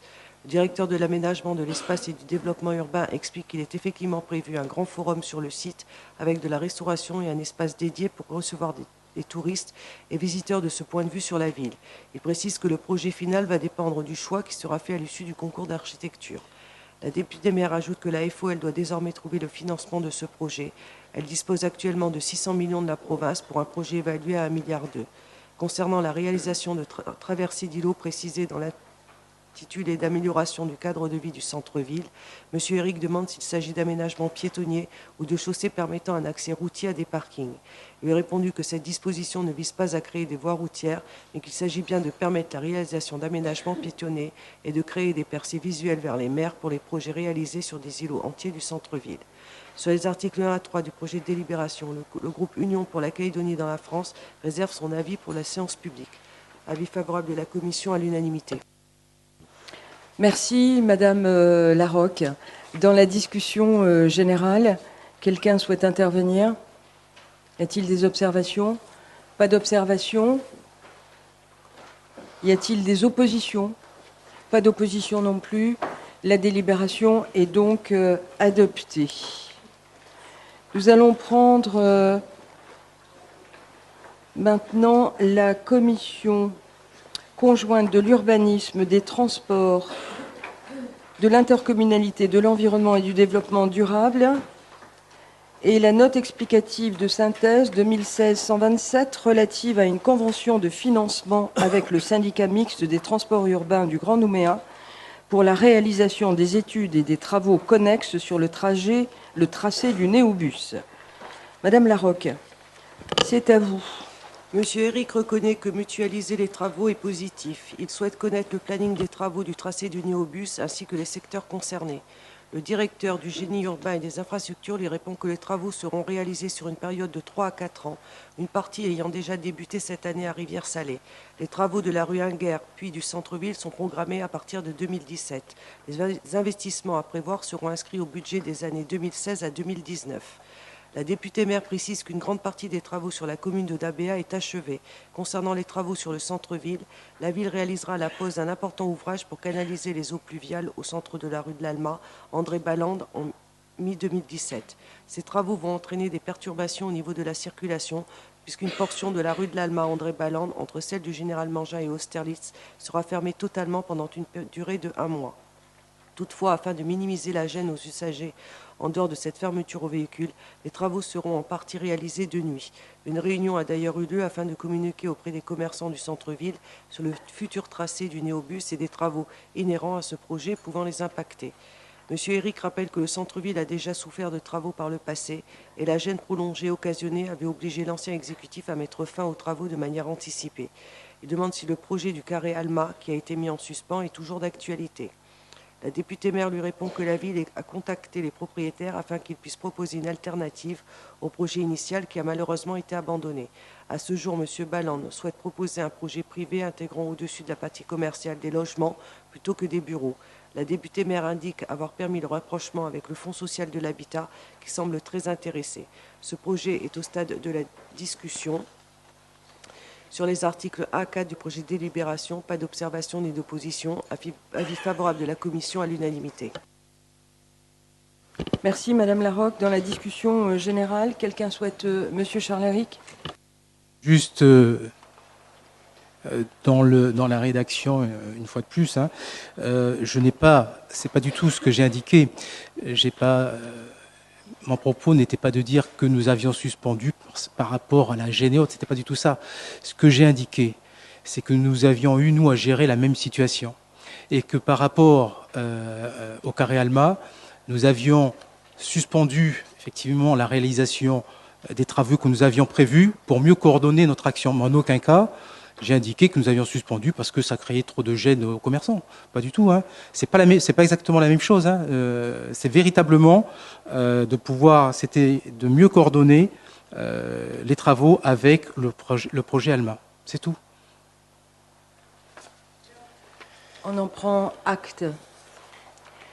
Dans la discussion générale, y a-t-il d'autres observations? Pas d'autres observations? Pas d'opposition non plus sur ce projet. Il est donc adopté. Nous prenons maintenant la 2016-128 qui est relative à l'avenant numéro 2 à la Convention d'occupation temporaire du domaine public communal numéro 2011-01 conclu avec la société Star Pacific. Madame Larocque, vous poursuivez.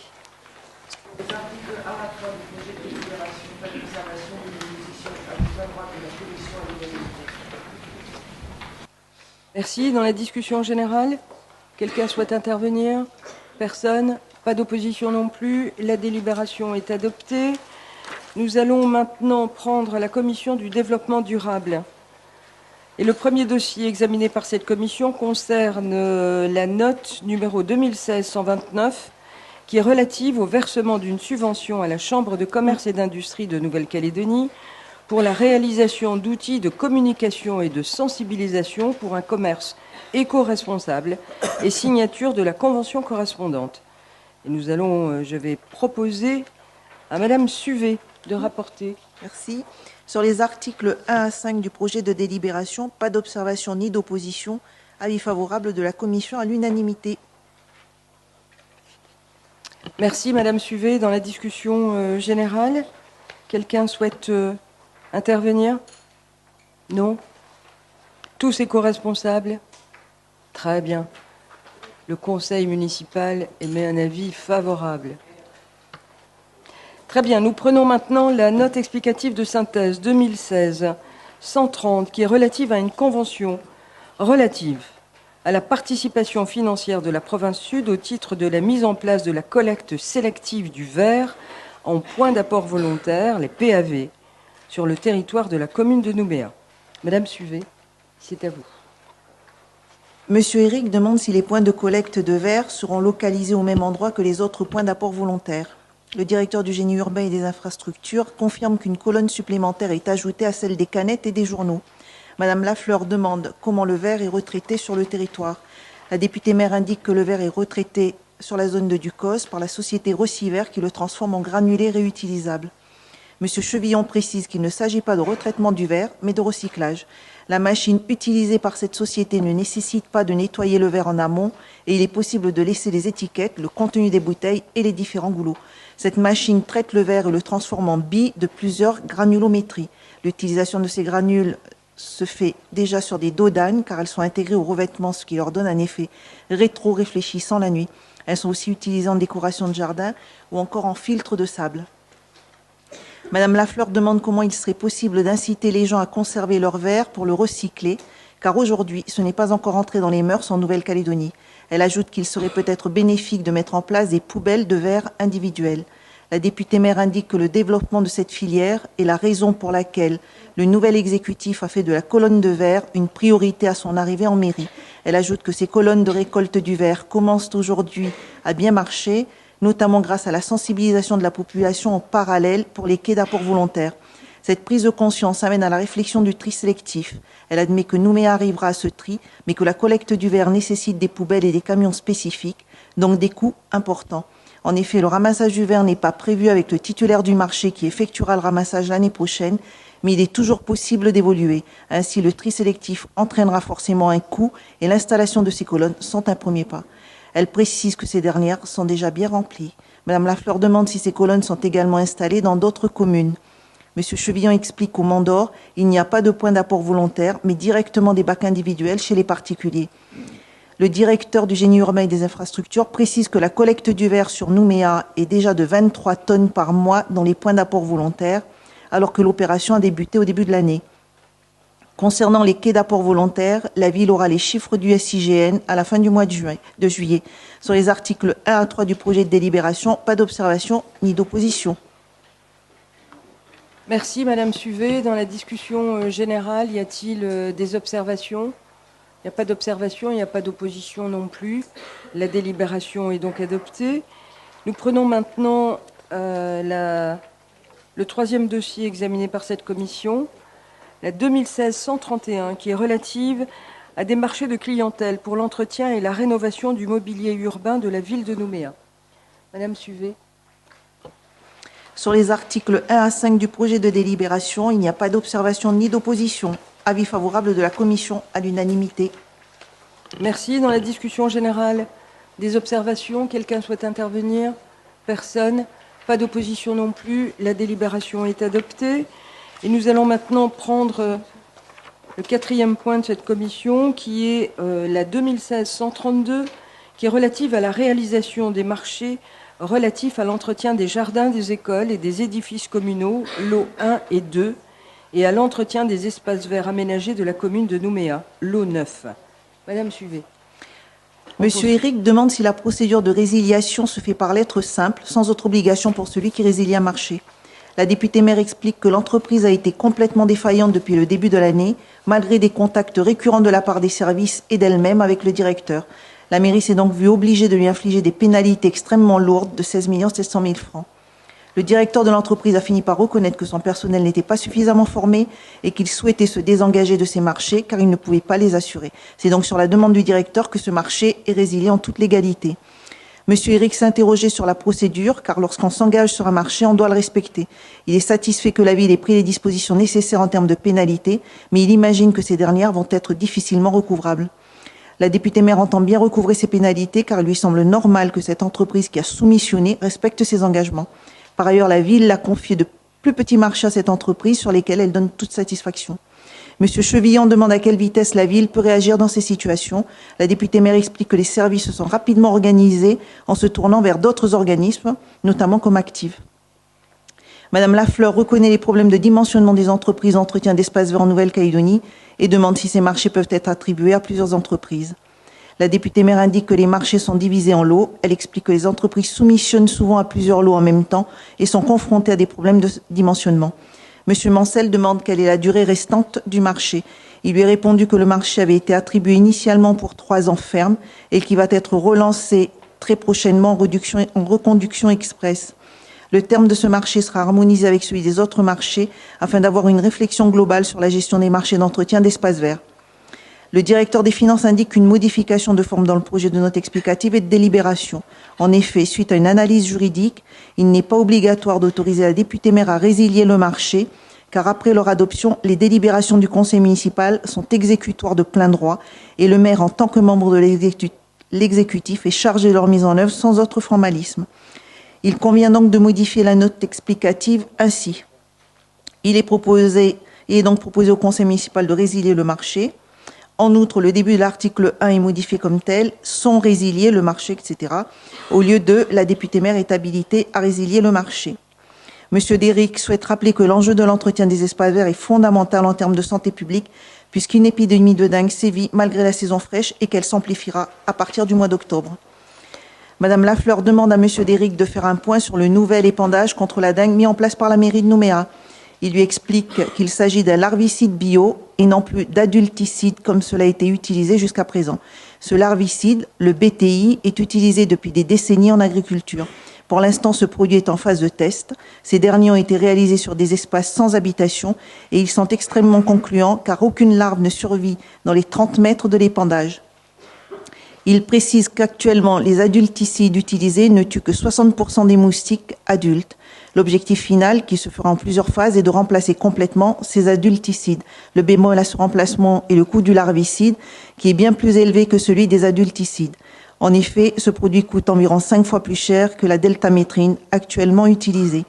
Monsieur Chevillon estime qu'il faut envisager ce coût d'une façon globale en tenant compte des frais d'hospitalisation en moins en cas d'éradication de la dengue. Monsieur Déric précise qu'il parlait du coût supporté par la ville car elle paie les insecticides. Il reconnaît cependant qu'étant donné l'enjeu important de santé publique, les instances concernées pourraient aider financièrement la ville à investir dans ce produit puisqu'elles y gagneraient en frais d'hospitalisation notamment.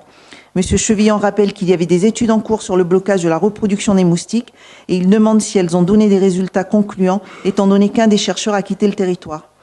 Monsieur Déric lui répond qu'il y a toujours des études en cours, mais qu'elles ne sont pas très concluantes. Celui qui en était chargé a effectivement quitté le territoire et son travail a été repris par d'autres. Il précise que la mise en application des résultats sera difficile, contrairement aux épandages. Selon lui, la piste qu'il est intéressant d'explorer consisterait à installer des pièges pondoirs biodégradables dans les habitations pour tuer les larves. Le moustique va pondre dans le piège sans pouvoir se multiplier. la difficulté rencontrée de trouver le bon dosage entre efficacité et biodégradabilité. Il mentionne également le vaccin contre la dengue qui ouvre de grands espoirs, même s'il ne peut pas être utilisé chez les enfants de moins de 9 ans et qu'il est moins efficace sur les cas de dengue de type 2. Par ailleurs, il ajoute qu'un vaccin contre le Zika est en cours d'étude. Sur les articles 1 à 3 du projet de délibération, pas d'observation ni d'opposition. Avis favorable de la commission à l'unanimité. Merci Madame Suvet pour cette brillante lecture. Merci au docteur Deric pour toutes ces informations. Madame Lafleur a bien eu raison de poser la question, parce que là, on en sait un peu plus. Ah, mais vous avez un élément supplémentaire, docteur. Non, pour pas qu'il y ait de confusion, juste pour signaler que le monsieur Deric avec un I du début de l'intervention est le même que le monsieur Deric avec un Y de la fin. Œil de lynx. Très bien. Dans la discussion générale, y a-t-il des observations? Il n'y a pas d'observation. Pas d'opposition non plus. La délibération est donc adoptée. Nous allons maintenant prendre la commission de la culture, du patrimoine et des échanges culturels et la note 2016-133 qui est relative à l'attribution de subventions à divers groupements et associations à caractère culturel pour l'année 2016. Et je passe la parole à Madame Sam Kaji pour la Merci. lecture. Sur les articles 1 à 4 du projet de délibération, pas d'observation ni d'opposition. Avis favorable de la commission à l'unanimité. Je vous remercie, Madame Kaji. Dans la discussion générale, y a-t-il des observations? Pas d'observation, pas d'opposition non plus. La délibération est adoptée. Et nous passons à la commission du budget et des finances. Et le premier dossier est la note explicative de synthèse 2016-134, qui est relative à la demande de remise gracieuse de pénalités de retard sur marché de l'entreprise Arbé. Monsieur Mancel. Merci. La députée maire Vous allez attaquer un gros morceau. Bon, ça va. Oui. Pas méchant. La députée maire souhaite insister sur le fait que les conditions météorologiques défavorables pendant la durée des travaux d'eau et d'assainissement ont généré pour l'entreprise des coûts et délais supplémentaires, ce qui justifie cette demande de remise gracieuse. Elle précise que l'entreprise a réalisé des travaux supplémentaires à la demande des services techniques de la ville. En outre, après accord du gouvernement de la Nouvelle-Calédonie, l'entreprise bénéficie du régime d'assurance chômage partiel pour ses employés. Sur les articles 1 à 5 du projet de délibération, pas d'observation ni d'opposition. Avis favorable de la commission à l'unanimité. Merci, Monsieur Mancel. Dans la discussion générale, y a-t-il des observations? Pas d'observation, pas d'opposition non plus. La délibération est adoptée. Nous allons prendre la 2016-135 qui est relative, elle, à l'attribution de subventions à divers groupements et associations pour l'année 2016. On poursuit. Concernant la demande de la Fondation de la France Libre, délégation de Nouvelle-Calédonie, la députée maire précise que celle-ci bénéficie jusqu'à présent d'une participation à ses frais de fonctionnement de la part du gouvernement de la Nouvelle-Calédonie, mais que dans un contexte de restriction budgétaire, elle n'a pu obtenir le montant demandé pour l'année 2016. Ainsi, l'association a sollicité la commune afin de lui verser une compensation d'un montant de 500 000 francs pour pallier à la réduction du montant perçu du gouvernement. À la demande de M. Mancel, il lui est confirmé que les documents nécessaires à l'étude de demande de subvention sont bien fournis par les associations. Sur les articles 1 à 5 du projet de délibération, pas d'observation ni d'opposition. Avis favorable de la commission à l'unanimité. Merci. Dans la discussion générale, y a-t-il des interventions? Pas d'intervention, il n'y a pas d'opposition non plus. La délibération est adoptée. Monsieur Mancel, vous allez poursuivre avec la 2016-136, qui est relative à la décision modificative numéro 1 du budget primitif principal 2016 de la ville de Nouméa. Sur les articles 1 à 3 des 3 projets de délibération, pas d'observation ni d'opposition. Avis favorable de la commission à l'unanimité. Merci. Alors, nous avons 3 délibérations relatives à la note explicative de synthèse. Alors, je vous propose de prendre la première délibération, portant décision modificative numéro 1 du budget principal 2016 de la ville de Nouméa. Dans la discussion générale, y a-t-il des interventions? Madame Corfanti. Oui, merci Madame le maire. Je voudrais revenir à la section d'investissement et notamment la diminution des crédits de paiement. Si vous me permettez, je vais vous donner le chapitre 6107 où nous voyons une diminution de paiement pour l'extension de la station d'épuration de Tindu-Caméré. Cette diminution se monte à 46 723 000 et je voulais en connaître les raisons. Eh bien, on va vous donner les réponses. Madame Pont, Monsieur Brudy ou Monsieur Jusiac? Allons-y. C'est une opération terminée, simplement. Donc, attendez, je vais revenir. Je ne pense pas qu'on parle des mêmes choses, puisqu'il était prévu 67 millions pour les... Et en fait, il n'est retenu que 20 millions. Et vous faites... Précisez la page sur laquelle, vous... Je vous ai dit le chapitre 6107. Vous reprenez après l'annexe 2 si vous voulez être plus précis. Vous passez au chapitre 41, 2015-3. Et après 2011-4, extension de la station d'épuration. Au départ, on avait 758 millions. 67 millions étaient prévus pour cette année. En fait, on fait une économie de 46 millions, puisqu'on ne met que 20 millions. Alors, c'est une explication simplement que je demande sur ces sommes. Oui, allez-y. Oui, en fait, c'était les crédits qui étaient prévus cette année, effectivement, pour finaliser l'opération réseau et station.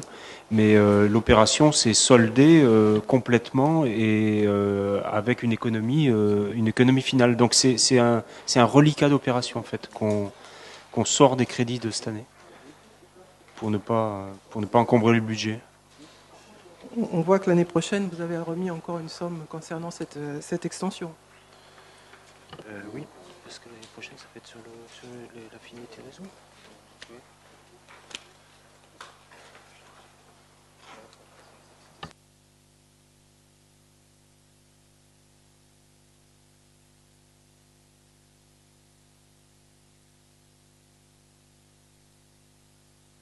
A priori, l'année prochaine, il n'y a pas de crédit nouveau sur cette opération. Hein. Oui. Oui. Madame Ponce, vous pouvez apporter des éléments supplémentaires? En fait, cette autorisation de programme correspond à plusieurs opérations. Donc, les crédits de paiement qui étaient prévus pour cette année, pour cela, l'opération est terminée et il y a une restitution de crédits de paiement sur cette opération-là. Et il y a sans doute, là, d'un point de vue technique, d'autres opérations qui peuvent être prévues dans le cadre de ce programme à partir de l'année prochaine. Voilà, je crois de mémoire qu'il s'agissait de la réfection des bétons cette année pour ces 67 millions pour lesquels une économie a été réalisée. Très bien. Merci, on aura d'autres détails plus tard. Merci.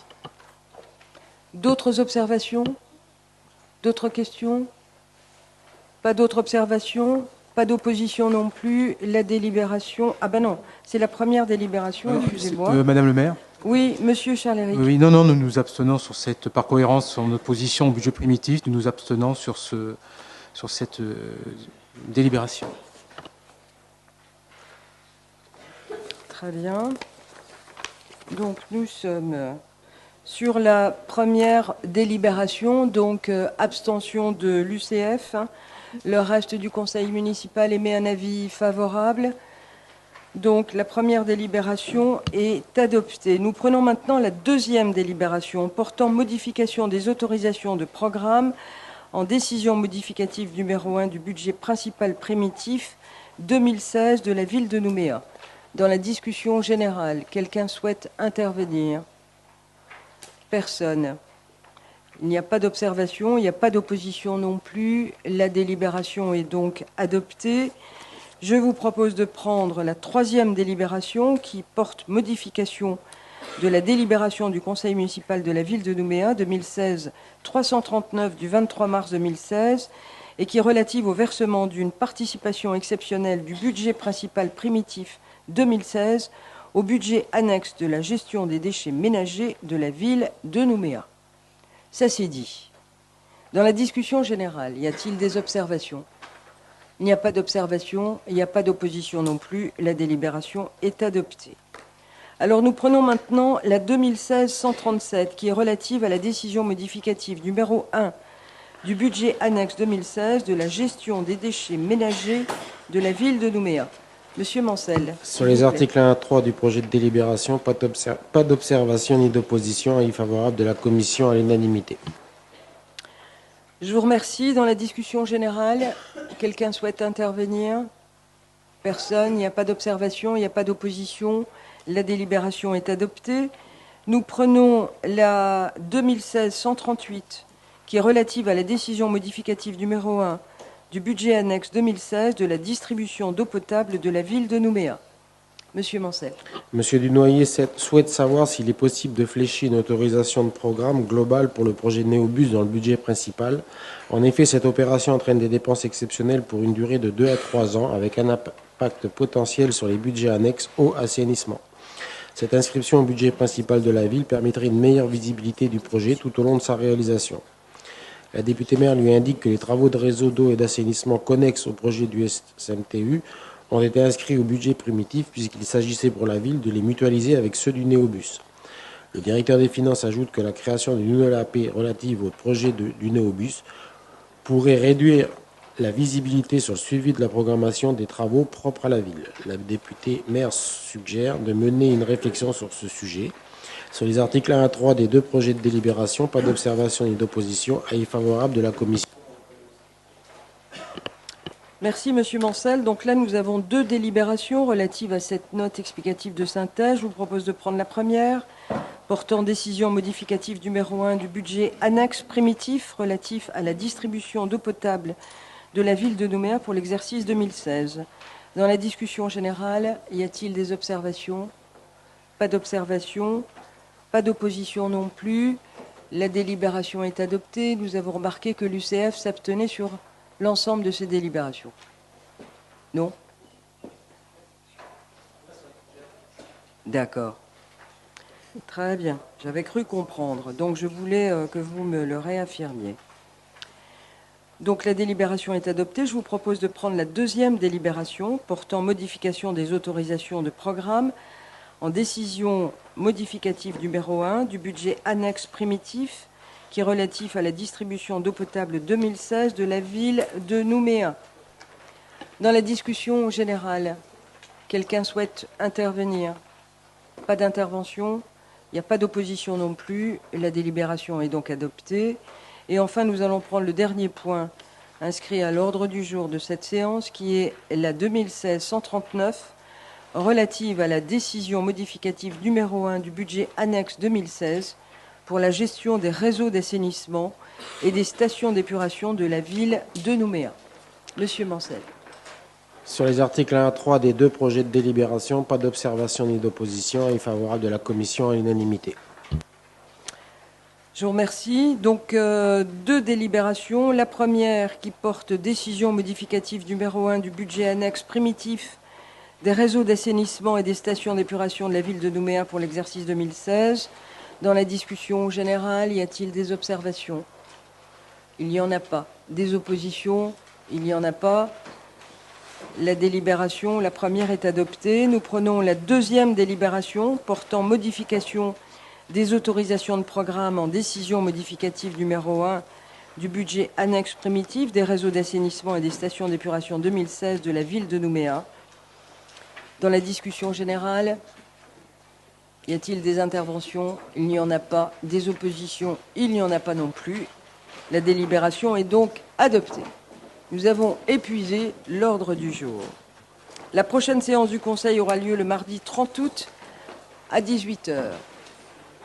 Je vous souhaite à tous une excellente soirée.